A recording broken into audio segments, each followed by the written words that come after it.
السلام عليكم ورحمة الله وبركاته. حبايبي عاملين ايه؟ يا رب تكونوا في احسن حال. النهارده ان شاء الله هنعمل العشوة الجميلة اللي قدامكم دي بربع كيلو من الكبدة. عملنا احلى عشاء لاربع تنفار، 4 افراد عشانة، وكان حاجة جميلة خالص. نبدأ على بركة الله. بسم الله الرحمن الرحيم. اللهم صل وسلم وبارك على سيدنا محمد وعلى اله وصحبه اجمعين. لو عجبك الفيديو متنسيش تعملي لايك وشير واشتراك في القناه وفعلي زر الجرس يوصلك مني كل جديد. نبدا على بركه الله. بسم الله.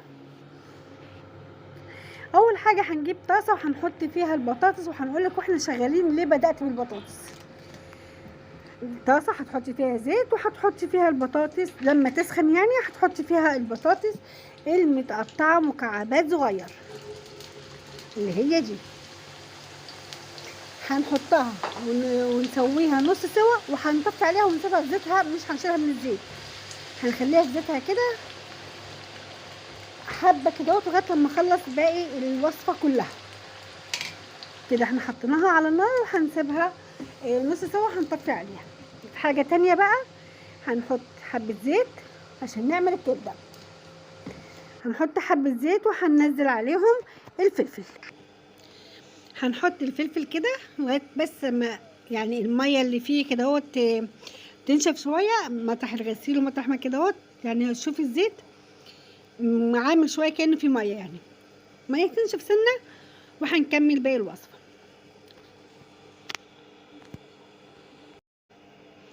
كده بقت كويسه. هنحط كام فص توم كده اهوت،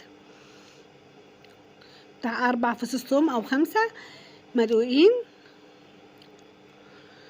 واول ما ريحه التوم تطلع هنقلب الكبده عليها.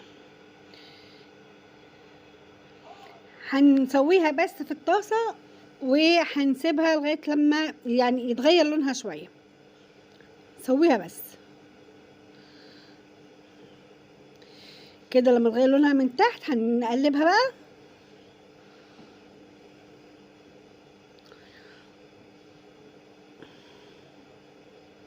ممكن كمان تشوحيها هي الاول وبعدين تحطي الثوم والفلفل في الاخر، يبقى الفلفل لسه بحاله، يعني ما يبقاش استوى.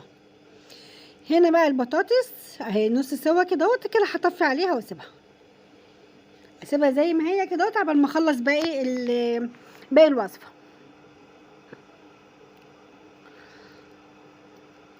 كده لسه بعيد عن الحاجات اتحمرت، بس هي لسه برضو لسه نص سوا كده، ما استوتش كامل سوا، فانا هسيبها واطفي عليها واسيبها. وكده الكبده شغاله اهي. هنحط لها الملح، وهنحط كمان كمون، وممكن تحطي شطه لو عايزه، بس انا عشان الاطفال مش هنحط شطه. والفلفل اللي انا حطاه فلفل كوبي، ممكن تحطي فلفل سبايسي لو عايزه. هنقلبها تقلبتين وكده يبقى استوت. هنكمل بقى نحط عليها حبه خل، حبه خل كده، وتقلبتين، وهنعصر عليها ليمونه، وخلاص كده الكبده بتاعتي استوت.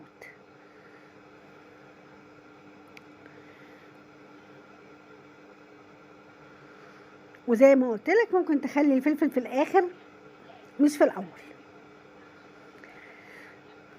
ادي كده ليمون، نص ليمونه، هعصر عليها نص تاني، وهشوف بقى ملحها كويس ولا لا، وهركنها كده. خلاص يبقى الكبده استوت.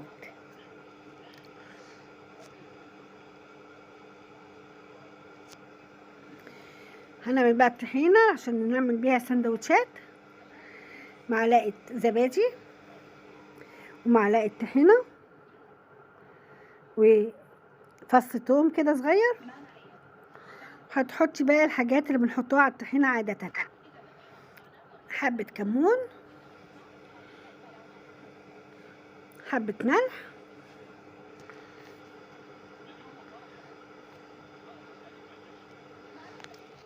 وادي الليمون، وحبه خل صغيرين. وخلاص على كده هنقلب ونشوفها لغايه لما نظبطها مع بعض. ادي حبه خل صغيرين كمان، وخلاص على كده. يبقى الطحينه خل وليمون وكمون وملح. عايزه تحطي عليها حبه شطه جميل حطي، مش عايزه خلاص كده تبقى حلوه. سلام لو عندك معلقه هريسه هتحطيها عليها تبقى تحفه، طعمها خرافي.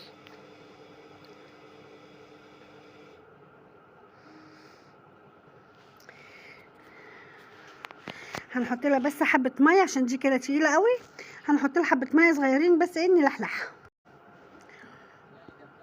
بقى ميه كده اهوت، بس شوفي لغايه لما تشوفي القوام اللي انت عايزاه.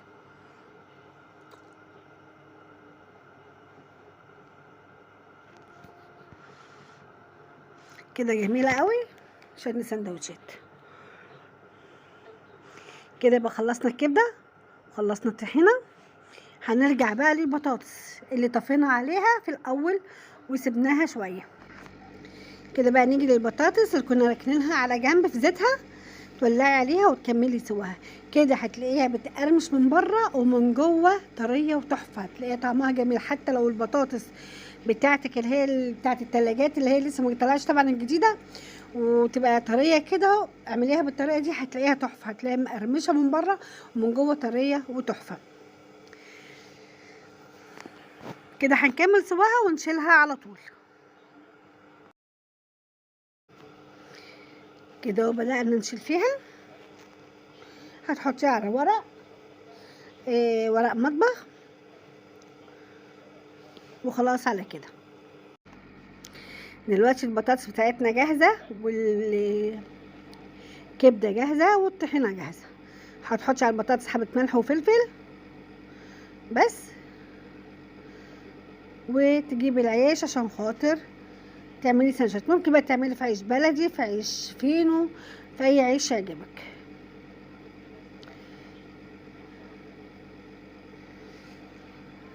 كده هتعملي العيش كده اهوت، هتحطي طحينه. يا سلام لو عندك جرجير كان هيبقى حاجه حلوه خالص. هتحطي بقى الطحينه على قد ما انت عايزه، حبه بطاطس حبه كبده،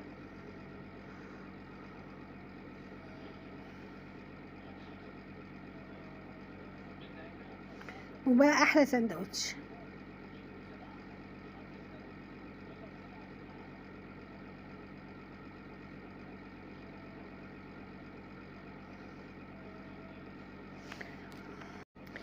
ده نص رغيف هعمله بنفس الطريقه،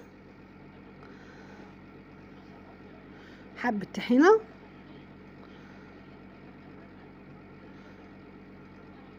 معلقه كبده وحبه بطاطس.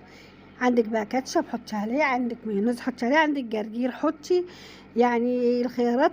كده الفيديو بتاعنا خلص، يا رب يعجبك ونرضاكي واستحسانك. لو عجبك الفيديو يا تعملي لايك وشير وشاركي في القناه وفعلي زر الجرس يوصلك مني كل جديد.